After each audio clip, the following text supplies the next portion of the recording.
is probably just under 50% of my max. Solid. And I went a little bit lighter so I could move faster. And I knew that my shoulders were going to be lit up because I did some accessory shoulder work yesterday and some strength shoulder work yesterday. So when I saw push jerks this morning, I was angry. I was a little upset. Yeah.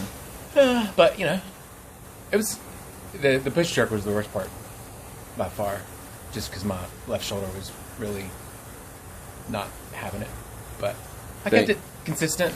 Actually picked up the pace at the end on the last one. So I got the same number of rounds each time. Do you think if you'd have used your hips a little better, it'd have bothered your shoulder as bad?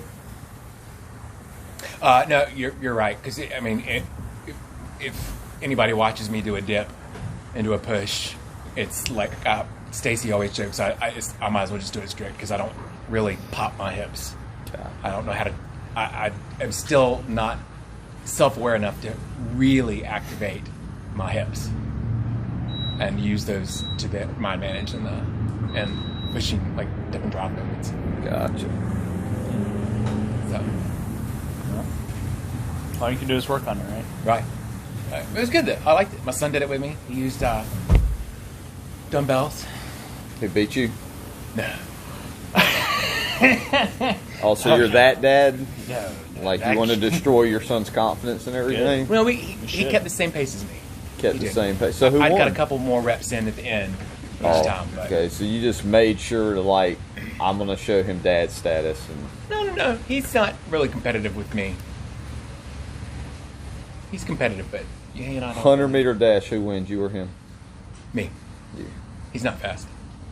He's not. He's not fast. More agile. He's much more agile lateral, than I am. Yes. Lateral speed. Yeah. He's much better hand-eye coordination. Yeah. Gotcha. He's getting there. He's only 12. Well, boys, we got a lot to cover today. The first topic we wanted to cover was when should you taper back in your fitness journey, and how do you build self-awareness and how do you obtain self-awareness? For instance, I think you brought up the idea of how do you know when you're done for the day, or how do you know when you've maybe pushed it too far in a workout? So that's what we wanted to start off. So when should you taper back in your fitness journey? What does that even mean? And how do you build self-awareness for your daily training?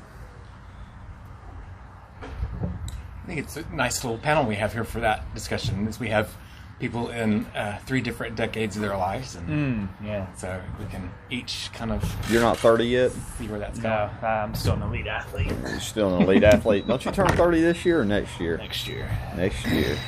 Yeah, big 4-0. 4-0. Half the gym still thinks I'm 43, and half the gym thinks I'm 18. So yeah. No one thinks you're 43. That is not true. I've convinced someone in the gym that I'm 43 before. Actually, most of the gym I've been able to convince that I was 36. Right. I've heard you do that one before. Shouts out to the mom's class. Well, I know who's in the mom's class. So you're 28. Aaron's 35. Mm-hmm. Still got a month left of being 34, Shane. 34, sorry. Yes, a month left. And I am 48. 44, dude. 45 in a couple months. Yeah. Any anxiety about turning 45? No. None at all. Do you feel better right now at 44 than you felt at 34? At 34? Yes. Yeah. Gotcha. Did you ever have anxiety about getting older, as it pertained to physical abilities? No. You never hit that moment where you're like, damn, another year older. I guess I'll never go to the Olympics.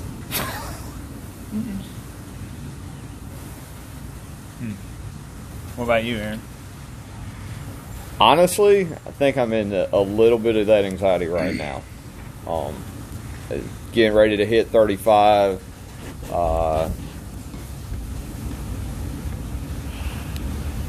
And just worried about at what point things do start slowing down a little bit. I'm fortunate I'm in pretty good health. numbers are not where they once were, but I was having a really good training cycle, and then had a little setback, and now I'm trying to get back from that and hoping I can drive those numbers back up again. But you know, I am going through that mentally a little bit right now, as far as at what point will I start seeing some drop off or some fall offs, because I am a lot stronger than I was at 24 years old, but I'm training a lot different than I was at 24 years old. But while I'm stronger than I was at 24, I know that my personal best came, and most of my lifts came 4 or 5 years ago, right around 30. And I'm thinking I can get back there again. I really believe I can get back there again. I think I was on pace to get back there again. And now I'm dealing with 1 or 2 little setbacks, and I probably need to preference, just for clarification, my personal best in my strength lifts came 4 years ago, but I was also a good bit heavier at that time than I am right now. So, yes, mass moves mass. So, do you think you're only hitting that anxiety because you've done it since you were like 26, 27 years old? Yeah, I think that's got a lot to do with it too. Is when I've been fortunate to be able to do CrossFit for 9 years now, getting close to 10, and I think, like you said, because I have been doing it so long, you build anxiety about, well, you can look back and you can see what the last 10 years look like, but you can't look forward in the future and see what the next 10 years look like. And I know that I'm fortunate right now in my personal life that I'm able to devote a lot of time to fitness and my fitness goals, but I also have some other personal goals that, if those play out, then I won't have as much time to devote to fitness. So I'm kind of in a state mentally where it's like, hey, I want to get all I can right now. And just to kind of share that, most of you guys know I was a head football coach at one time, and whenever you're a head football coach, you're putting in a ton of time into your program.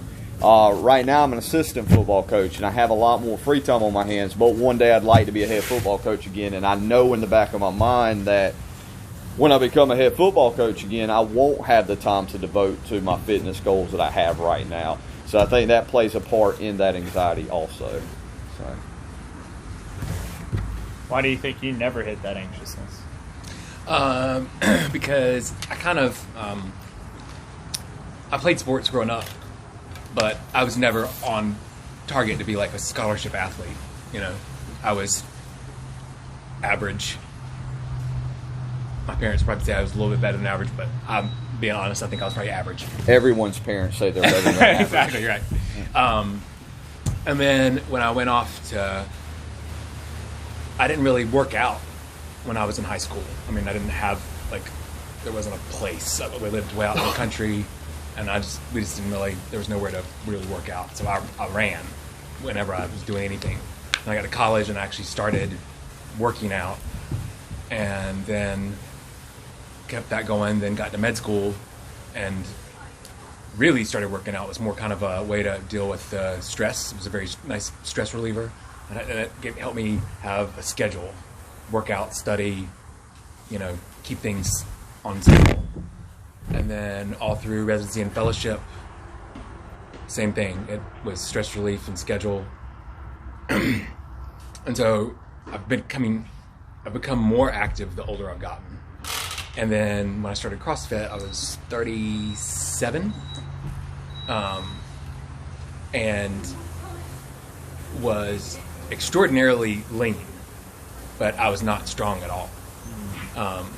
Stronger than a lot of people, but not, you know, where I thought I should be once I started CrossFit. I was like, wow, this stinks. I still remember one of my first months there. Anybody that knows Booze, she's moved out of town now, but Booze came by me one day while I was back squatting, and like I had never met her. And she looks at me and she goes, "How does it feel to know that half the girls in this class can back squat more than you?" And I was like, I can totally get on board with that. I'm well aware.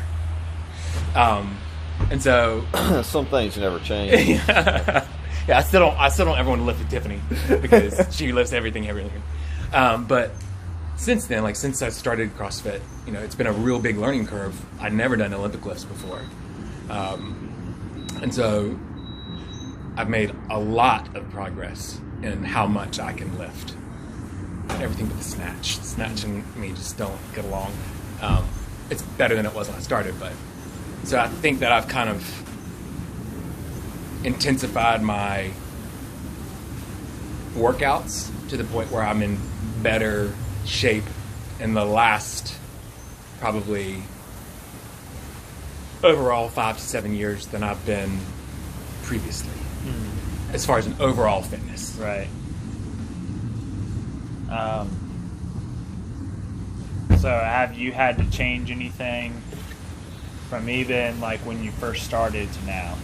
First started CrossFit? Yeah. Have you had to change how you do CrossFit or how you approach it? Like, what's your approach to workouts? Sure. Well, we talked in an earlier podcast how I kind of messed up my knee back in like late fall, October, and I didn't work out at all for like 3 months. Yeah. And starting back in January was a real ego kicker. Not that I didn't feel I could get back to it, but I'd lost so much of my endurance. So at that point, tapering the workouts or scaling the workouts was something I had to just get on board with and be like, all right, I'm starting back. It was kind of almost ground zero. I know I can get back to where I was, but I'm going to have to scale it first.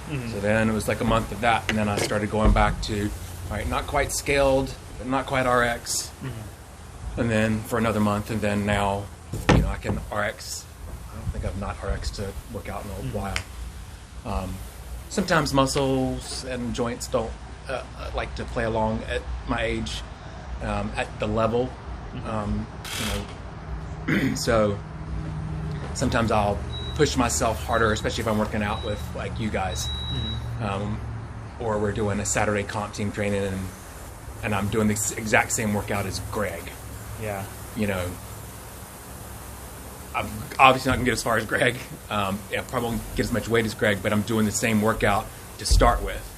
And those are ones where afterwards I'm like, yeah, I did it, but should I have done it differently? And at this point, I still don't think so. I still think every now and again it's really good to push myself and just to gauge, all right, I can still do this. I probably couldn't do it every single day, but I can still do it when it needs to be done. So, what is, and you can answer this too, based on your recent injury, what are things you do to, one, motivate yourself when you're not feeling like you're the best you are capable of being? And what does that reflect like in your life? Is it through self-talk? Is it through what is your process where you go about motivating yourself to still push in a workout even though it might not be the best you've ever had? Does that make sense? Yeah. Because I think that has such a connection to most people. Yeah.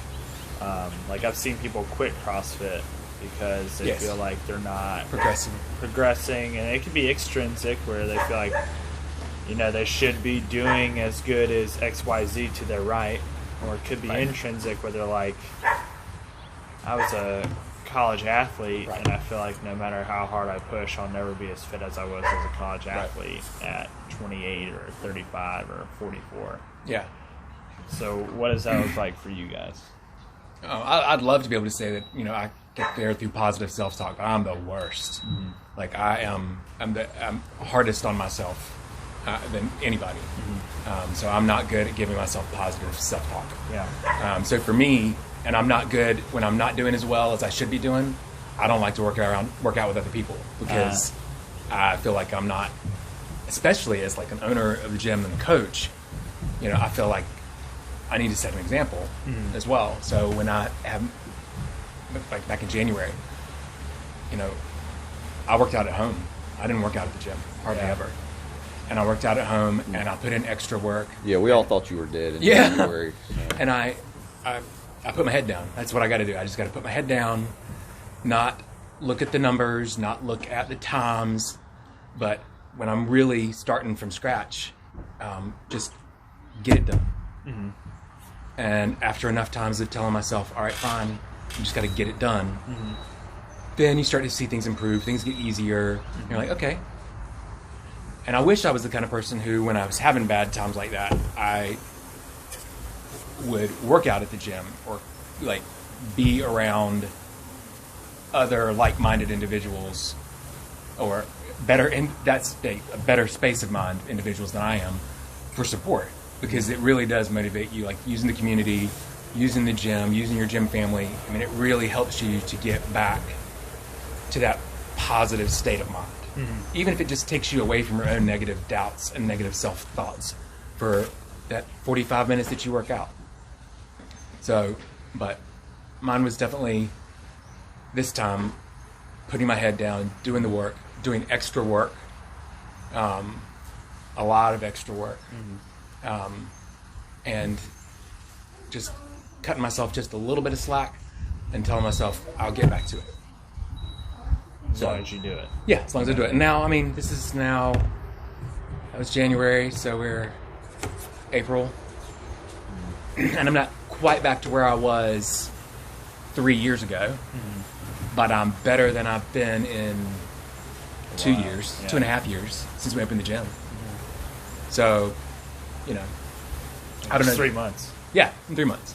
Yeah. Yeah, I'm much better. Which is insane. Yeah. Yeah. It took you 2.5 years to get to where you were in January. Right. It only took you 3 months to get to what's probably your fittest in 2.5 years. Yes. Not a long time. No. It's a quick turnaround. Yeah. And I'll be honest, like the put your head down, do the work was the first 2 months. Yeah. And then by the third month, things started getting easier. I started noticing my strength coming back. Mm-hmm. I started noticing just overall muscle tone was improving, and because I'd let it go. I mean, I wouldn't watch what I was eating. I was not working out for those, October, November, December. So putting my head back on right, and then putting my head down and doing the work. So for 2 months, that's the way I had to do it. And then after that, last month or so, it's been kind of a, hey, look what happened in 3 months. Yeah. Oh, that was fun. What about you? Which question? How do you, if you have injury, how do you? Yeah. Well, how do you deal with it? Yeah, if you have injury or just setback or just not even being, the best you could be, if you're going through that spell or a lack of motivation, how are you dealing with it? What's your self-talk? What's your self-evaluation looking like? So for me, anything that keeps me away from what has become my perceived normal is very frustrating. So what does that mean? My perceived normal as it relates to CrossFit is being able to go in and see what I have programmed out and being able to hit it without any modifications and being able to really attack each day. So for me, having dealt with some... Can I tell you right there, what would you consider a modification? Modification for me would be having to either alter a movement, change the movement altogether, or drop weight on a movement, drop the intensity of that movement is what I would consider a modification. So when I'm in a situation like that, and whenever I'm dealing with something like I've had to the last 2 months, I guess you'd say, it's been very, very frustrating for me mentally, not being able to attack things the exact way that I want to attack things. And also, I guess the added frustration on top of that is because I was in the midst of having a really good training cycle, and knew that I was having a really good training cycle. So kind of the way that I've approached getting through the last couple of months, and will continue to approach it, is that I've really sat back, I've evaluated what I was doing, some of the things that could have possibly led me to that setback, I've taken time and really tried to focus on the things that I can focus on. And right now it's been a lot of core work, a lot of upper body work.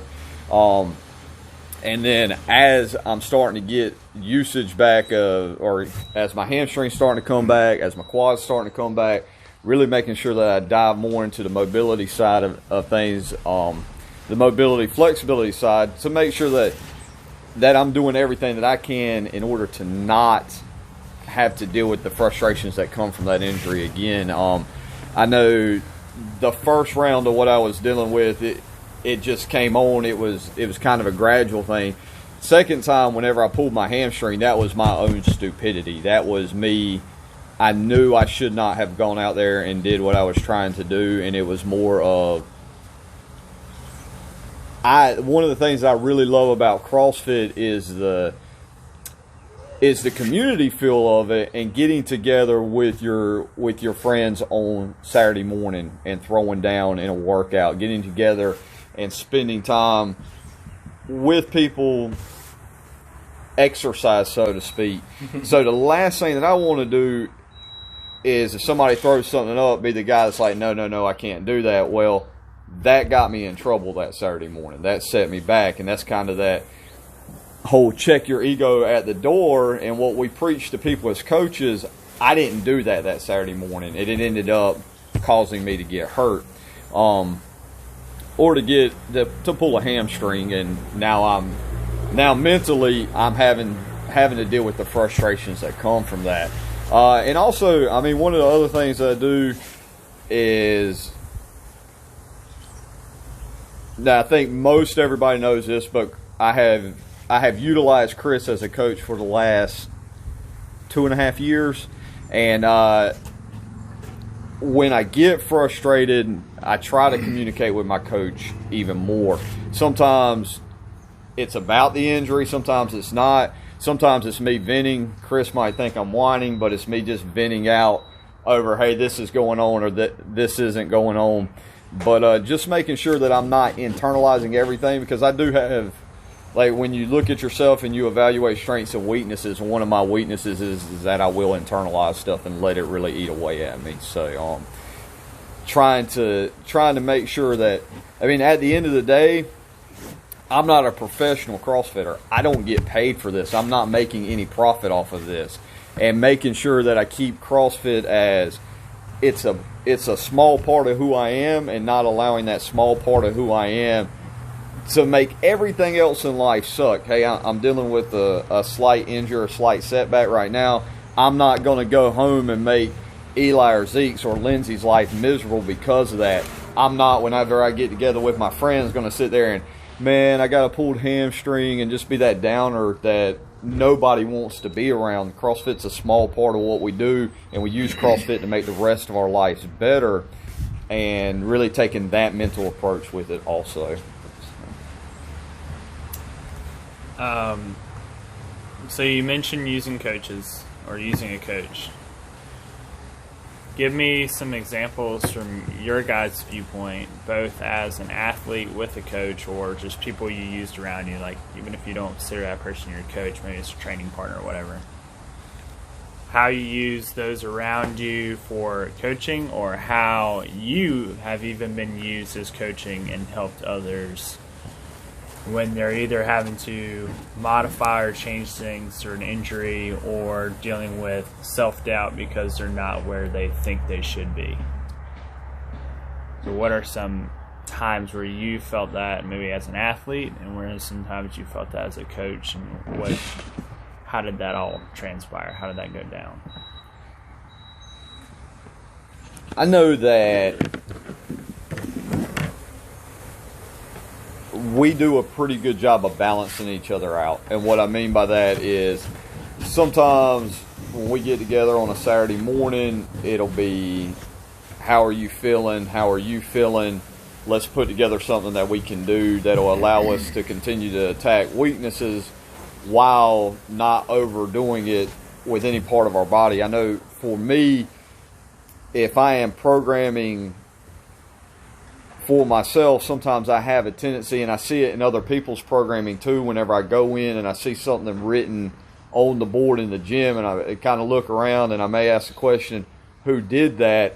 A lot of times when you program for yourself, a lot of times you'll overdo it. Like you'll just overdo it in your programming, and it's, that may be fine for one workout, but you start overdoing it 5 out of 7 days a week, and you allow that to go on for a month, you're going to end up with some things you don't want to deal with. So, yeah, I think me personally, using those around me as coaches, I use Chris a lot, and I probably use him in the exact opposite way that I should, because I use him so when I first started back. And I was doing all this, started back in January, all over basically from the beginning. I was doing the class squads at home, and then I was doing extra stuff. I wasn't asking Chris anything. I wasn't, I didn't want him to know how bad I was doing. And as things have improved, I'll be like, how many rounds should I have gotten on that one? What weight should I have used on that one? Now I've already done it, and I'm kind of using that as kind of a assessment of where should I have been, and where do you think that I should have been, or basically where was I and where do you think I should have been? Yeah. So I probably should use you more when I really need that motivation and that swift kick in the rear end, than I do for validation. Yeah. But I'm the kind of person that if I ask you how many rounds should I have gotten, what weight should I have used, and I didn't do that well, I'm not going to make excuses for that and say, well, he just doesn't know, or I'm going to take your word for that. Yeah, that was going to be my next question. How do you handle? You told me, if you told me I was supposed to use today, I used 95 on the squat clean push jerks, and if you told me I should have used 105 or 115, I'd have been like, all right, I should have done that. Yeah. And however many rounds you're supposed to get, I got 4+ each round, except for the last one I got 6. If you told me I should have gotten 6 each round, all right, well, yeah, I definitely could have done that with 105. I didn't do it with 95, but that's on me to plan it better, know that my dip and my push jerk is not, I don't engage the hips like I should, and then use you to be like, all right, I think that my real limitation on that one was the push jerk. Yeah. Or it really was cardio endurance. I mean, because that was a full body workout. I mean, it was intense. So if you told me I should have done better, my first thing would be like, all right, I'm going to drop the weight and I'm going to do this workout again next week. And I'm going to drop the weight and I'm going to see if I can get to where he said I should be. And then I'll know, all right, I'm just not there yet. I'm not where I need to be yet, and I just need to keep working on it. Right. And then utilize you to, hey, so what should I do to get that better? And then actually do that. Yeah, definitely understanding what you envision your coach's role as can play a huge benefit to you. And just give you an example, last week, it may have been the week before last, I did a workout. I thought I had a decent run on it, or a decent time. It was a descending couplet. I came in and I asked Chris, hey, what's a good time on that? And I was 5 minutes off the time that was a good time on that. That was frustrating for me, but I think you can approach that in one of two ways. It's a good thing that it's frustrating for you, but I want Chris's honest feedback. He gave me honest feedback. Now, as an athlete, I need to take that. I took that as, hey, I'm frustrated about it, but at the same time, I know that the next time I need to challenge myself and attack that a little bit harder. Whereas sometimes you have athletes that if you get that answer, they're going to get frustrated about it, and now they're not going to come ask their coach for advice anymore. And you don't want to fall into that category. As an athlete or a coach. As an athlete or a coach, and utilizing it. Utilizing your coach's abilities. And I've talked a lot about Chris, but it's because Chris and I have worked together so much the last 2.5 years with him writing my programming. But this applies to any of our coaches. All of our coaches have a great skill set at the gym. And I use Chris in one more example, but something really small that may seem insignificant is last week I did a set of 15 barbell back squats. It had like 65 pounds on it, and I was doing a 5-second descent with a pause in the bottom, and really just trying to fill out positions, feel how different muscles were firing. When I looked at the video after I felt the positions, and I looked at the video that I had taken of it, some things weren't registering just the way I wanted them to. So I shot that video to Chris, and it took him, I don't know, 2 minutes to evaluate it. Took him some time to give me some feedback. He asked me some questions, and we talked about it, and I was able to approach that. But those are the ways that we as a coaching staff at BOHICA, we want you guys to utilize us. So we're there for that. We spend a lot of time building value to our craft. We spend a lot of time trying to make ourselves better as coaches, but the only way we can help anybody is if that individual wants to be helped, and that means you're going to have to ask for that help. So, and then accept it. Yes, as, a teachable moment. Yeah. And I think too, it's okay to ask multiple coaches the same question, because. And not be afraid of a different answer. Right, and not because there may be a different answer. Yeah. Because a lot of these movements or things that you're asking about have multiple muscle groups, multiple points of performance. And one coach may see something in your movement that you adjusted from the last time you talked to the coach and have a new point for you. Right. It's not like one answer is going to, one coach's answer is going to fix everything. It's probably unlikely. So, but if you got what the coach was saying, but it just doesn't seem to click, asking the same question to another coach about the exact same thing, they may have different keywords for you. They may have different things ways of explaining it that really click for you. Everybody thinks differently. I'm very, very visual. And so, I do the same thing. Like, we did some workout, or maybe I was just doing some extra stuff with snatches or cleans, or I don't remember. And I videoed it, and I watched it in between each one and adjusted a bunch of different things, on my own. But then I still sent it to Chris and was like, this is my last set, made a bunch of adjustments. I thought they overall looked good. What's your thoughts? Yeah. So, and I was ready for, whatever you had to say, because I asked because I wanted to know. Yeah. So I think that's being teachable as a coach and an athlete is the only way you're going to get better. Right.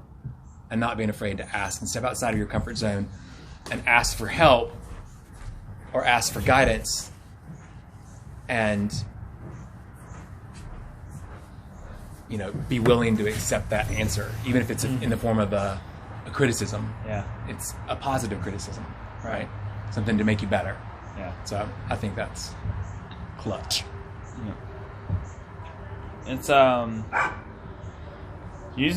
people don't realize this, but the more you utilize the coach, the less you need a coach.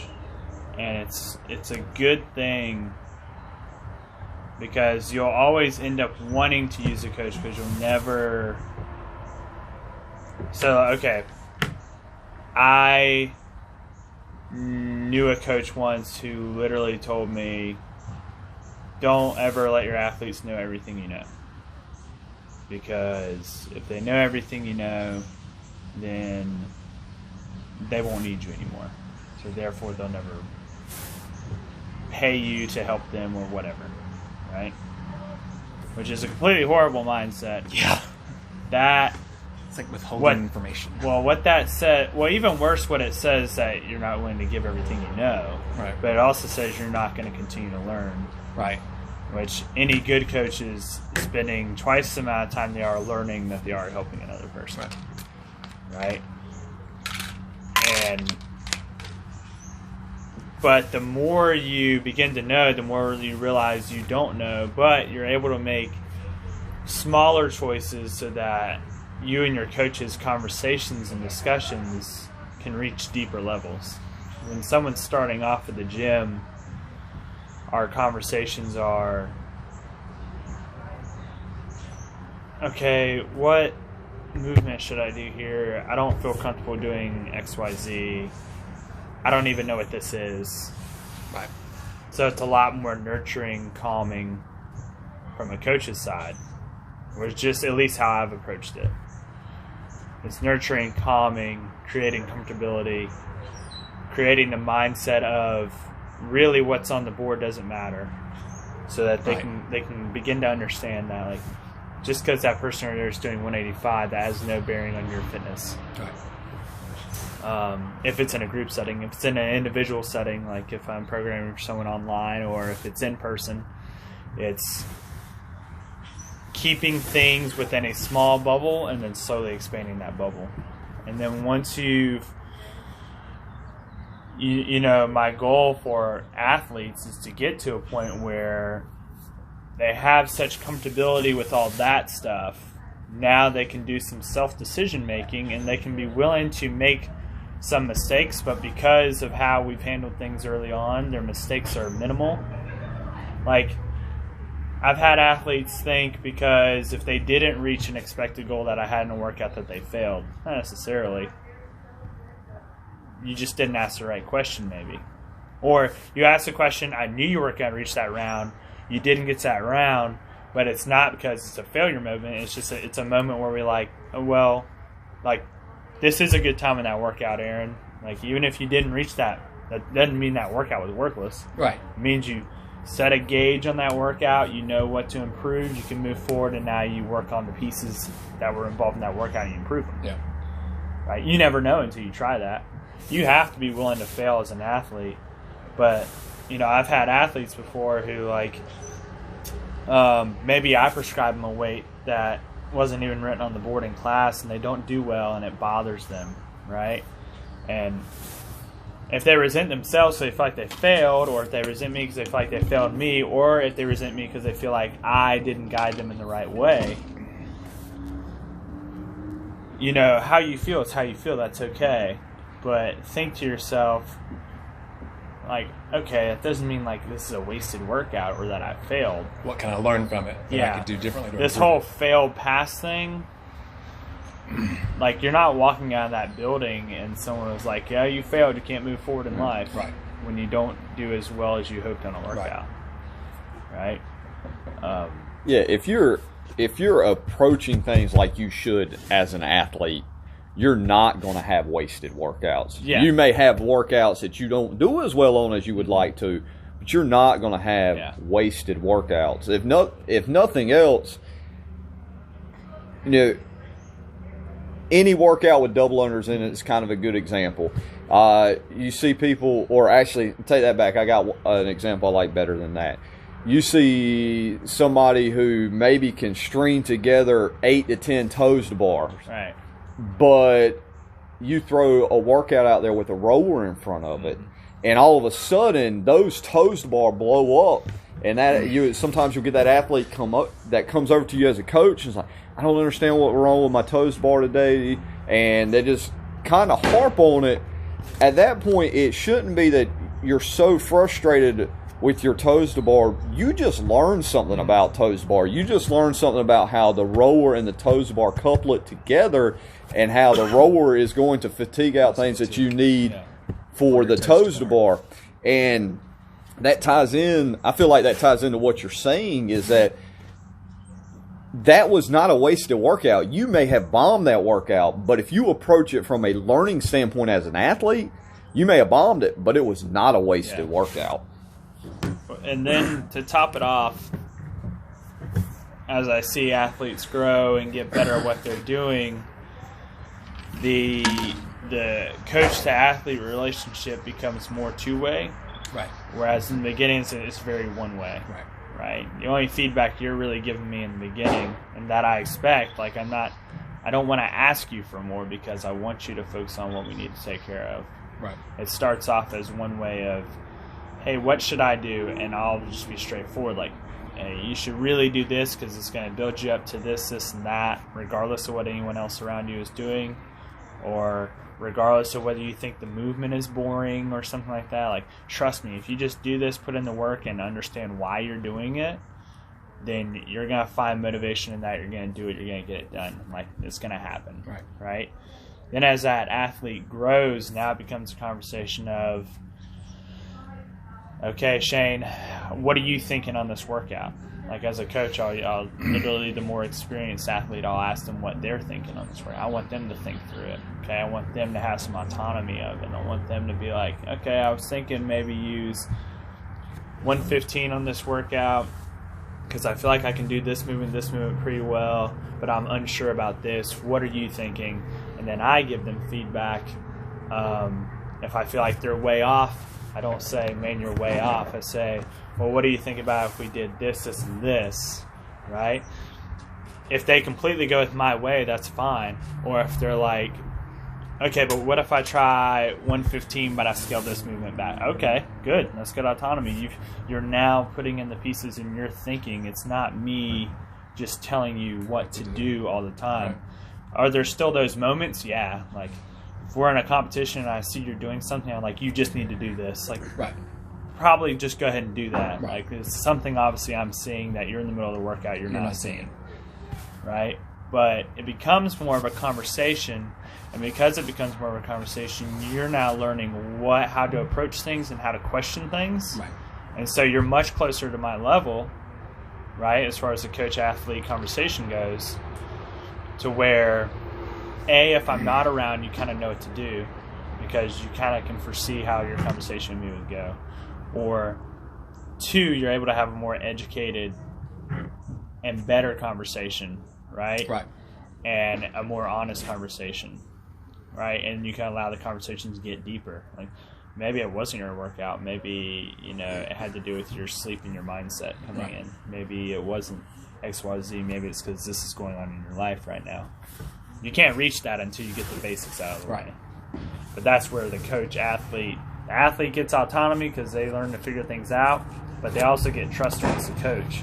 And when you trust the coach that you're working with, which is the number one important thing for a coach to get from an athlete, is their trust. Once you have that trust, then they're going to respect your guidance that you give them the most.